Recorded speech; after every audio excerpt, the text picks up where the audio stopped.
sabatina começou. Me encontrarei com meu Jesus.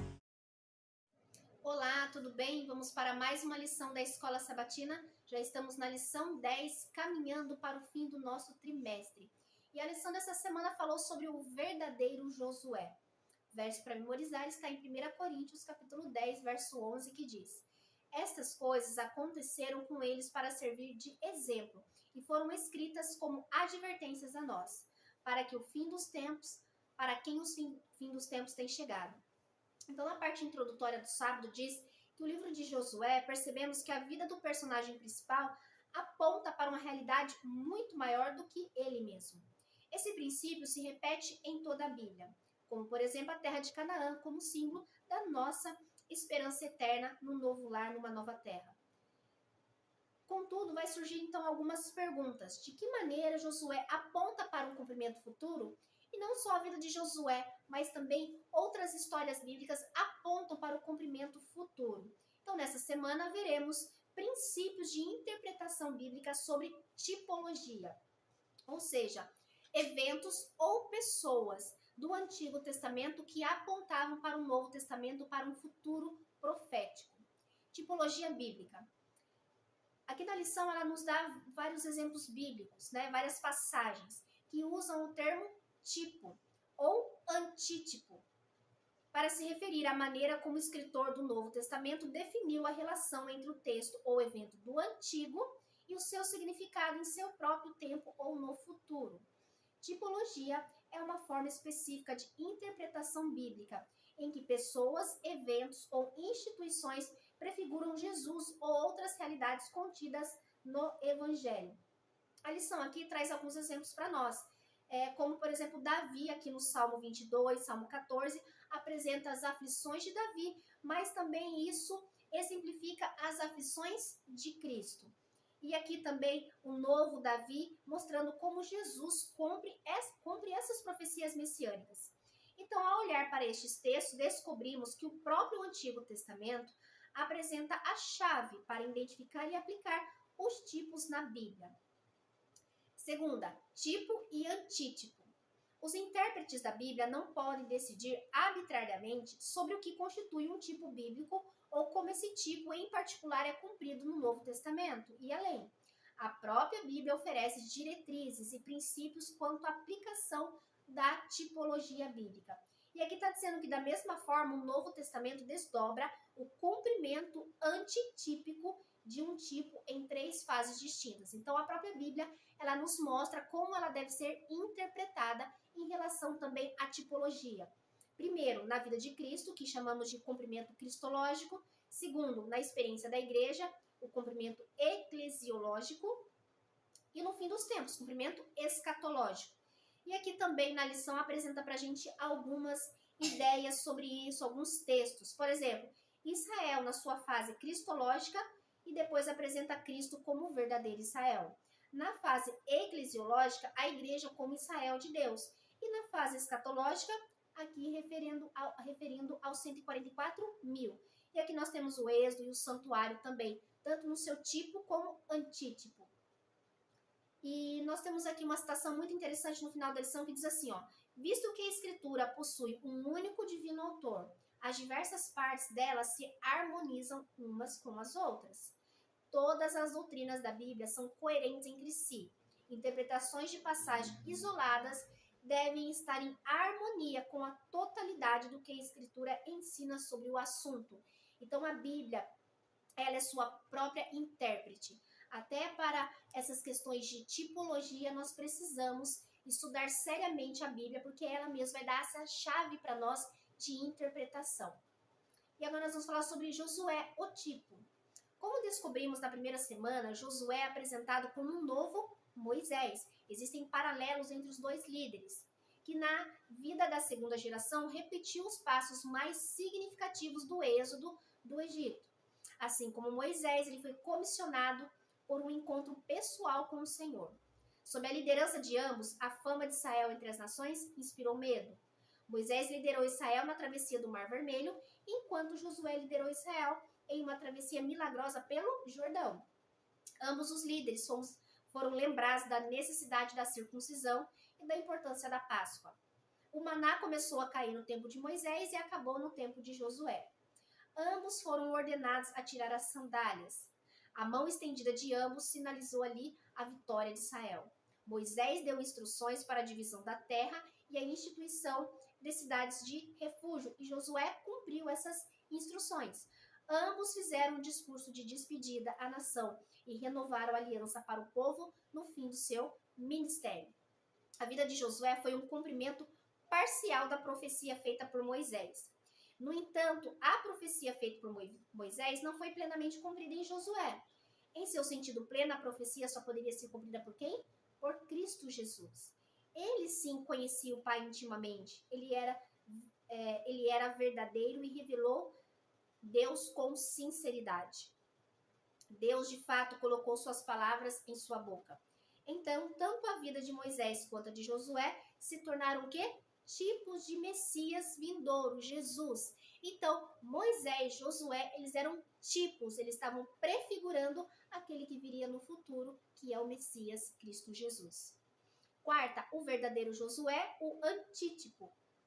A história de Josué deve ser vista sob a perspectiva da tipologia. As guerras conduzidas por Josué foram eventos históricos, constituindo um segmento essencial da história de Israel. O objetivo dessas guerras foi estabelecer os israelitas na terra prometida, onde eles pudessem desfrutar em paz a sua herança designada e estabelecer uma nova sociedade baseada nos princípios da lei de Deus. E não é exatamente isso que se cumpre também na vida de Cristo? Os autores do Novo Testamento apresentam muitos aspectos do ministério de Jesus Cristo em termos, da obra de Josué. Assim como Josué entrou em Canaã após 40 anos no deserto, Josué antitípico, Jesus, ele entra em seu ministério terreno após 40 dias no deserto e começou seu ministério celestial após 40 dias no deserto terreno. Após o batismo de Jesus no Rio Jordão, que seria então a sua travessia ao Jordão, os escritores do Evangelho citam também Salmos 2:7 e Isaías 42:1, de um salmo messiânico e de uma canção sobre o servo sofredor de Yahvé. Consequentemente, por meio de seu batismo, Jesus é apresentado como guerreiro divino que irá, por meio de uma vida de obediência fiel, até a morte travar as guerras de Yahvé contra as forças do mal. Sua vida e morte na cruz trouxeram a expulsão de Satanás, lideraram a conquista sobre os nossos inimigos espirituais, ofereceram descanso espiritual a seu povo e reservaram uma herança para os redimidos. Consegue enxergar aqui um paralelo com a vida e o ministério de Josué e agora se cumprindo de maneira muito mais ampla na vida e ministério de Cristo. E nós vamos agora para quinta-feira, terminando Josué e nós. Diz aqui que os escritores do Novo Testamento reconhecem o cumprimento eclesiológico, ou seja, na igreja, da tipologia de Josué. Os membros do corpo de Cristo, a igreja, estão envolvidos numa guerra espiritual contra as forças do mal. No entanto, eles desfrutam o descanso da graça de Deus e as bênçãos de sua herança espiritual. Nós vimos ali então, Josué como o tipo e as guerras que ele travou, a conquista que ele levou para Israel. O antítipo, que está ali então em Cristo Jesus, também travando agora uma luta espiritual para a nossa libertação. E agora um cumprimento de Josué na igreja. A igreja também envolvida numa grande guerra espiritual para desfrutar do descanso da graça de Deus. O cumprimento final e completo da tipologia de Josué será realizado onde? Na segunda vinda de Jesus Cristo. A vida de Josué refletiu tanto o caráter de Deus que certos aspectos de sua vida assumiram um caráter profético, prenunciando a atividade e a pessoa do Messias. Eu achei essa parte da lição extraordinária. Olha só, Josué, um homem, ele refletiu tanto o caráter de Cristo que a sua vida assumiu um caráter profético a respeito da pessoa do Messias. Para nós hoje, o Messias ele já veio. Seu ministério não precisa ser prefigurado, mas ainda temos o privilégio de fazer o quê? Refletir o seu caráter. Isso não tira a nossa responsabilidade de refletir o caráter de Deus. A glória que Cristo ansiava por compartilhar com seus discípulos e que pode se tornar nossa ao contemplar o caráter de Cristo. Quanto mais contemplamos Jesus, mais refletimos a beleza do seu caráter. E isso é algo primordial para a vida, para a caminhada cristã. Nós precisamos diariamente refletir o caráter de Cristo. E por isso é tão importante o estudo da palavra de Deus, a oração, a comunhão, o envolvimento com tudo aquilo que diz respeito à vontade de Deus. Nós precisamos refletir o caráter de Cristo neste mundo.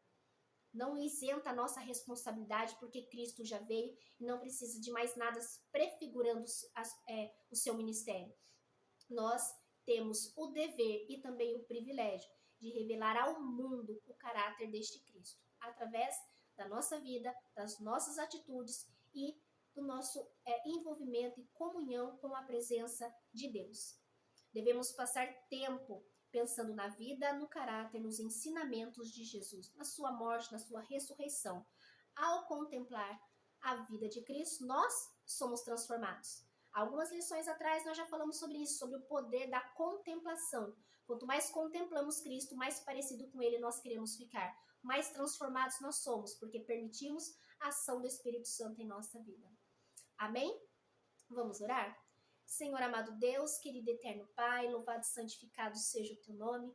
Te agradecemos, Senhor, porque a tua palavra nos dá instruções e exemplos tão claros, Senhor, sobre a tua obra, sobre o teu ministério, sobre a tua volta, sobre os cumprimentos proféticos. Esses exemplos que nós temos na Bíblia de tipos que prefiguram Cristo, a tua vida, a tua obra, são para nos dar entendimento, para nos dar mais conhecimento. E o Senhor se revela a nós, porque o Senhor quer que o seu caráter reflita em nós. Nos ajuda, Senhor, a refletir o teu caráter, a mostrar ao mundo quem é este Cristo que veio, que morreu, ressuscitou e hoje está à destra do Pai, intercedendo por cada um de nós. Mas este Deus, ele vai voltar para nos buscar. E o Senhor vai buscar aqueles que refletem o teu caráter. Nos ajuda, Senhor, a fazer a tua vontade. É o que te pedimos e te agradecemos em nome de Jesus. Amém? Que Deus abençoe a mim e a você, para que continuemos estudando a palavra de Deus. Veja, esses tipos, esses exemplos bíblicos, eles apontavam para aquele que viria. E ele veio. E agora nós temos essas histórias para afirmarmos a nossa fé, continuar refletindo o caráter dele, para ir morar com ele nas mansões celestiais. Que Deus abençoe e até a próxima lição, se Deus quiser.